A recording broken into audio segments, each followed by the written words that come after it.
Olá pessoal, bom dia, boa tarde, boa noite, a depender do horário que você está assistindo este vídeo. Seja bem-vindo ao canal, espero que esteja gostando aí das nossas resenhas e reflexões.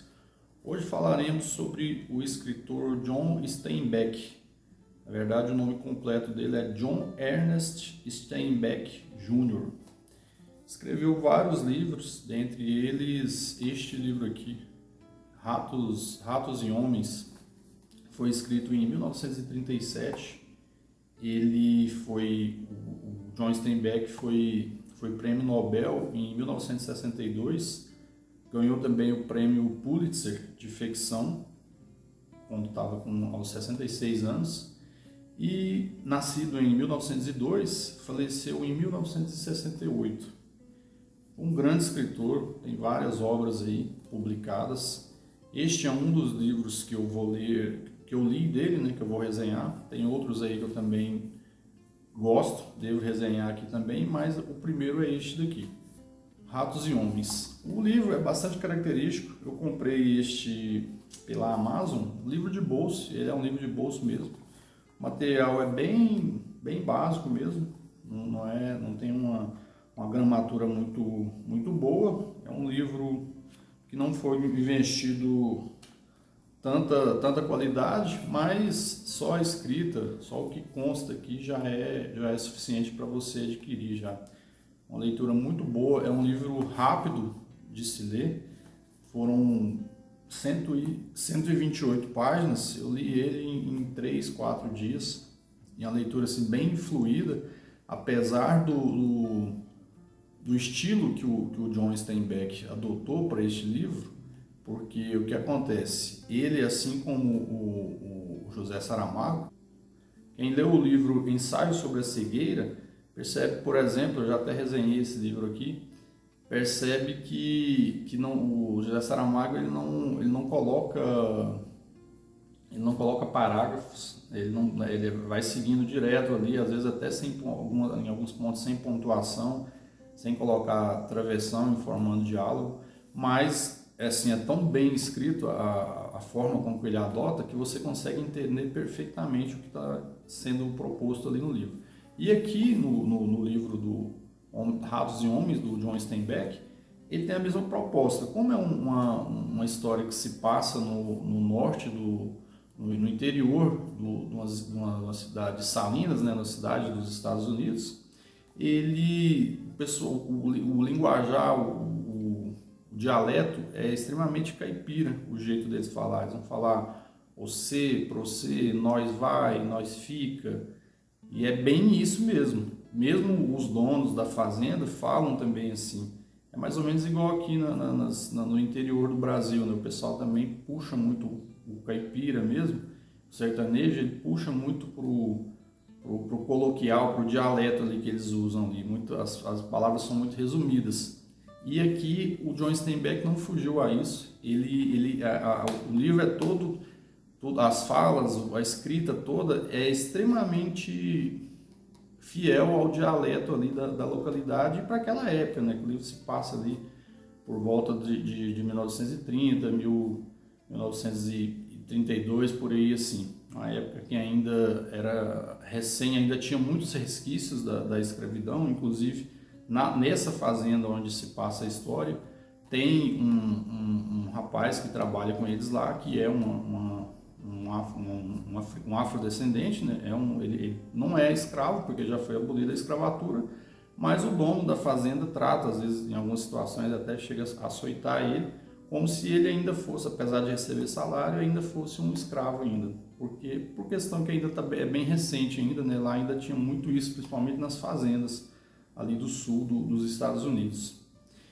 E então, pessoal, qual é a história, qual é o que eu entendi deste livro, do Ratos e Homens? Eu percebi que ele retrata muito a questão do sonho americano, mas não aquele sonho americano vendido no cenário hollywoodiano. É mais o sonho americano tratando-se da classe mais baixa mesmo, que é aquele cara que quer ter uma terra para ele cuidar, que eles vivem ali brigando às vezes para ganhar $1 por dia ou $1 por semana, para poder juntar ali 200, 300, 400 dólares para comprar uma terra pequena, tipo, sei lá, 1 hectare, 2 hectares, para poder cuidar da terra e não ter que trabalhar para os outros mais. Não é aquele sonho americano de ficar milionário, se tornar um ator famoso e ser conhecido no mundo inteiro, ou um jogador de basquete famoso, ou um jogador de beisebol, entendeu? Ou uma atriz hollywoodiana que vai sair em todas as capas de revista, uma modelo famosa. Não, é o sonho americano, mas vendido de uma outra forma, de duas pessoas bem simples, extremamente simples. E a história começa da seguinte forma: são dois sujeitos, um extremamente forte e alto, porém com assim bastante limitado, quase nada de inteligência, e um bem franzino, um homem bem franzino, mas extremamente ágil e muito inteligente. Ele é muito inteligente. Se trata do George, que é o mais baixo, né, e inteligente, e o grandão, que é o mais forte, que é o Lenny. Eles dois o George não fala que eles são amigos, diz que eles andam junto, né? Que ele foi obrigado a cuidar do George, porque a tia, quando faleceu, tia do George, tia do Lenny, faleceu, pediu que o George cuidasse dele, porque sem ela ele praticamente morreria, né? Ela era muito ignorante, muito burro, né? Para poder viver sozinho. E aí o George assumiu essa função. Só que o Lenny, por ser muito limitado, muito ingênuo, ele sempre se mete em confusão. E a história começa justamente nisso. Eles estão fugindo de uma fazenda onde eles estavam trabalhando, e o Lenny aprontou alguma lá, e os dois tiveram que fugir. Eles foram para debaixo de uma ponte lá, tinham pegado uns cartões de trabalho, na época ela funcionava assim, para poder trabalhar nessa próxima fazenda. E aí eles chegam, dormem debaixo dessa ponte, né? O Steinbeck, ele retrata bem assim o cenário, né, a questão das plantas, a vegetação, o clima. Então assim, você percebe que é um escritor que ele é bem descritivo para demonstrar o cenário. Às vezes o livro, apesar de ser pequeno, mas ele consegue, mesmo sendo um livro de 128 páginas, descrever bem o local onde os personagens estão e onde está se passando a história. Você consegue perceber, você consegue sentir e se entrar dentro da história e se perceber ali naquela localidade, no local onde eles estão, por exemplo, tipo, debaixo da ponte ali, sente que está frio, que está ventando muito, que tem mato seco, que você consegue ouvir um animal chegando, mesmo uma pessoa. Ele consegue escrever isso de forma assim esplêndida. E então, quando amanhece o dia, eles vão para a fazenda, são recebidos lá pelo dono da fazenda, que é um senhor que quase não participa da história, ele aparece só para receber eles e depois não surge mais na história. Quem entra mais é o filho dele, que é um rapaz que é muito bom de briga e que gosta de criar confusão com pessoas mais fortes. Tem também a mulher dele, que aparentemente ele não consegue satisfazer, e ela meio que dá em cima de todas as pessoas que chegam, e não é diferente com o George e com o Lenny. Ela se insinua para os dois também, e a história vai se passando, o George vai se inteirando com os personagens, com as pessoas da fazenda, né, os trabalhadores, e o Lenny não, ele fica ali isolado na dele, o George não deixa ele falar, porque sempre que ele fala alguma bobeira e dá problema para eles, e eles não conseguem ficar nos locais de trabalho, tem que fugir novamente. Qual que era a ideia deles desde o início, que eu disse para vocês em relação ao sonho americano? O sonho do George, ele sempre o Lenny fica pedindo para ele contar a história desse sonho que eles têm, né? Por que é que eles estão juntando dinheiro? Ele começa a contar a história novamente para o Lenny, né? Que eles vão ter uma terra, que lá eles vão poder criar coelho, eles vão ter uma vaca, vão tirar leite, eles vão ganhar dinheiro e vai poder dormir tranquilo, e não vão precisar trabalhar para os outros, aos finais de semana eles vão poder sair, né, ir para uma festa e tal. E o Lenny acredita nisso. Até mesmo o George acredita que isso um dia vai ocorrer. Só que sempre que eles conseguem um emprego, o Lenny dá um jeito de atrapalhar tudo e eles não conseguem juntar nada. Aí o George, quando ele fica irritado, quando ele consegue fugir fugir da concentração dele, fala assim: a minha vontade era de sair e ir para um puteiro. Fala bem, não é puteiro, não, fala puteiro mesmo, gastar todo o dinheiro com mulher e e apostar numa mesa de baralho ou jogar sinuca e acabar com o dinheiro todo.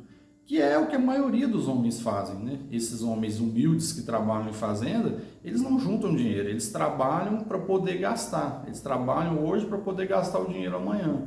Geralmente é assim, são poucas as pessoas, né? Que é o autor tenta vender com a história dele, de que o sonho americano é para poucos, é para os persistentes, não para pessoas que não conseguem segurar o vício, por exemplo, de pegar aquele dinheiro e gastar num prostíbulo, ou pegar aquele dinheiro e gastar numa mesa de sinuca, ou pegar aquele dinheiro e beber ele todo em cachaça.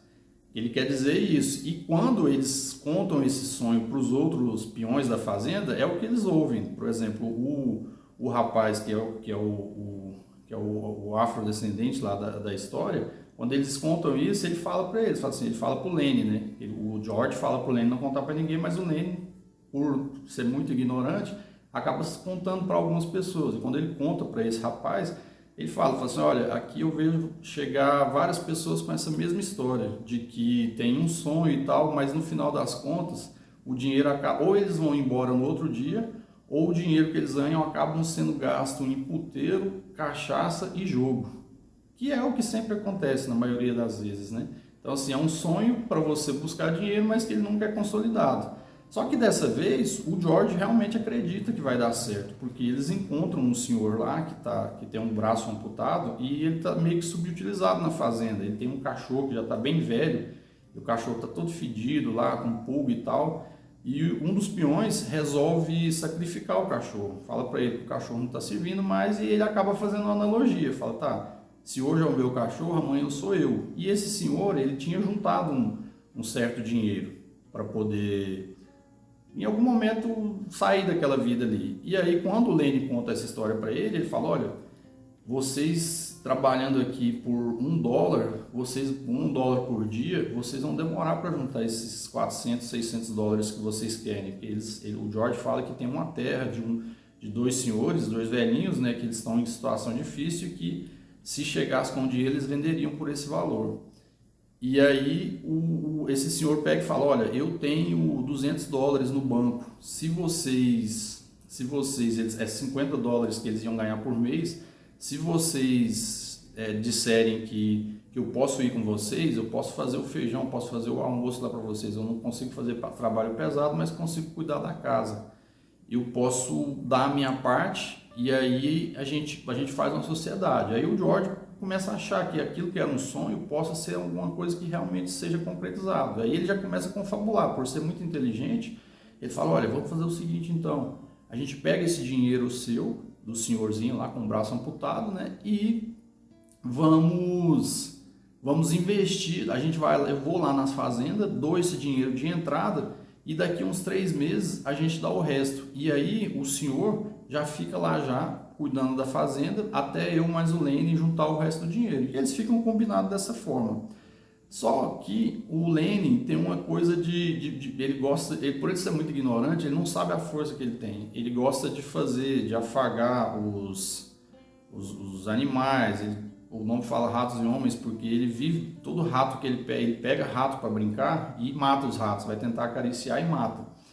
E o George achando assim, bom, se todo rato morre na mão dele, talvez um animal maior, um cachorro, por exemplo, ele consiga acariciar sem matar ele. Ele vai e, por sorte, né, ou não, a cachorra do Slim, que é um dos carroceiros mais bem aceitos, é mais bem quisto lá na fazenda, ele é muito ótimo carroceiro, um bom trabalhador, a cachorra dele acaba tendo filhotinhos, e aí o George vai e pede pro Slim para poder dar um dos cachorros pro Lenny, né? E aí ele vai dar, e o Lenny começa, nem espera a cachorra desmamar os cachorrinhos primeiro, já vai lá, pega, começa a dormir lá junto, começa a acariciar o cachorrinho, e num belo dia ele mata esse cachorrinho, e nesse dia a maioria dos peões tinham ido para a cidade se divertir, e o Lenny ficou, porque o George ficou com medo dele arrumar confusão. Nisso, a mulher do filho do fazendeiro vai lá, a mulher do Curly, que é o filho do fazendeiro, vai lá no celeiro e vê lá o Lenny tentando fazer o cachorrinho acordar, né? Que ele acariciou o cachorrinho com muita força, o cachorrinho morreu. Ela chega e vê aquela cena, ele tenta esconder, e ela começa a dar em cima dele, começa a se aproximar e conversar, e ele fala que ele não deveria ter feito aquilo, que o Lenny agora não vai deixar, que o George agora não vai deixar ele cuidar dos coelhos e tal. E ela começa a conversar com ele, e ela fala que o cabelo dela é bonito e tal, e fala para ele passar a mão, e ele passa a mão no cabelo dela, começa a alisar o cabelo dela, e ele gruda, segura o cabelo dela, porque ele é muito ignorante, não sabe como que ele tem que fazer, né? Não sabe nem o trato com uma mulher. E ela começa a desesperar, pede para ele largar, e ele fala não, começa a chorar, começa a gritar, falar que o George vai bater nele e tal. E ela começa a gritar, ele fala, não grita, porque senão o George não vai deixar eu cuidar dos coelhos. E nisso ele pega ela, começa a sacudir ela, a ponto de matar ela. Ele sacode ela tanto que ela quebra o pescoço e morre. E aí o pessoal chega lá, né, esse senhor chega lá, o do braço amputado, chega lá e vê aquela cena e fala, agora complicou pra gente. A gente não vai mais poder ter a fazenda, né? E começa a culpar a mulher por ela ter feito aquilo, por ter dado em cima do Lenny e tal. E aí o George chega e vê aquela cena e fala, olha, foge, porque eles vão querer te matar. E aí o Lenny vai e foge lá para um local que eles tinham combinado se desse algum problema. E todos chegam e falam que vão matar, o Curly fala que vai matar ele, que não vai aceitar, que não vai ficar aquilo ali daquele jeito.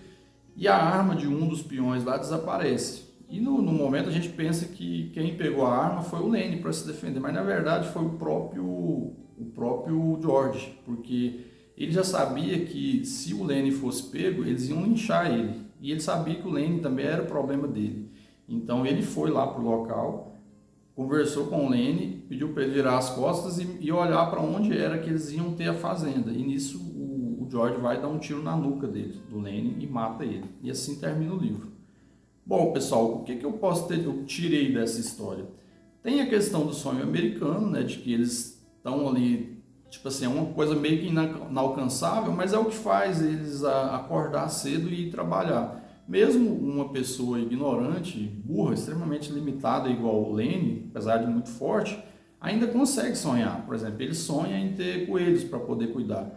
Já o George não. É uma pessoa muito inteligente, mas a própria inteligência dele faz ele entender que num mundo igual aquele, por ter nascido pobre, ele não vai conseguir muita coisa. E ele sabe que o Lenny é um peso para ele. Então, apesar de saber que ele tem que carregar, mas para ele tudo tem. Apesar do fato dele ser muito frio, decidir as coisas muito friamente, ele sabe que em algum momento ele ia ter que fazer aquilo ali. Em algum momento o Lenny ia pisar na bola e não ia ter como voltar atrás. E aí foi o que ocorreu. Tanto que no início ele deixa bem claro, quando eles estão chegando lá na fazenda, ele deixa bem claro pro Lenny, fala, olha, dessa vez não vai dar. Se você pisar na bola, eu não vou poder te ajudar, não vai ter como te salvar. Se você pisar na bola de novo, não vai ter como te ajudar. Essa é a última vez. Então ele meio que estava falando, ele sabia que se o Lenny fizesse aquilo, a única coisa que ele poderia fazer era dar fim na vida dele. Por quê? Porque na prisão ele ia sofrer muito, porque ele era muito dependente do George. E solto também, por mais que ele conseguisse fugir, ele ia morrer de fome, porque até para comer ele dependia do George. Então acabou que o George achou que a melhor saída era isso, era matar ele mesmo. Então, pessoal, a ideia que eu tive, eu gostei muito do livro. O John Steinbeck, ele foi prêmio Nobel. É um livro curto, tem uma história legal. Assim, o final é meio frustrante, né? Porque as pessoas acham, né, que no final eles vão conseguir, porque eles passam o filme inteiro falando que eles vão ter a casinha deles, que eles vão trabalhar, vão plantar, que eles vão poder nos finais de semana sair sem ninguém ficar mandando deles, vão trabalhar até a hora que eles quiserem, não vai ter ninguém com chicote falando que eles têm que sair para trabalhar, para a roça, para colher e tal. Eles vão plantar o que eles quiserem, só que no final das contas esse sonho é interrompido com um tiro. E isso é o que deixa, para a maioria das pessoas daquela época, o sonho não é para todos. Os sonhos é para os persistentes. No caso ali, que é o que o rapaz fala lá, o afrodescendente fala para eles lá, o que era o pessoal, que o dono da fazenda tratava como escravo. Fala, olha, aqui todos os dias chegam homens assim, com esses sonhos, mas no final das contas, tudo acaba em puteiro, jogo e sinuca e bebida.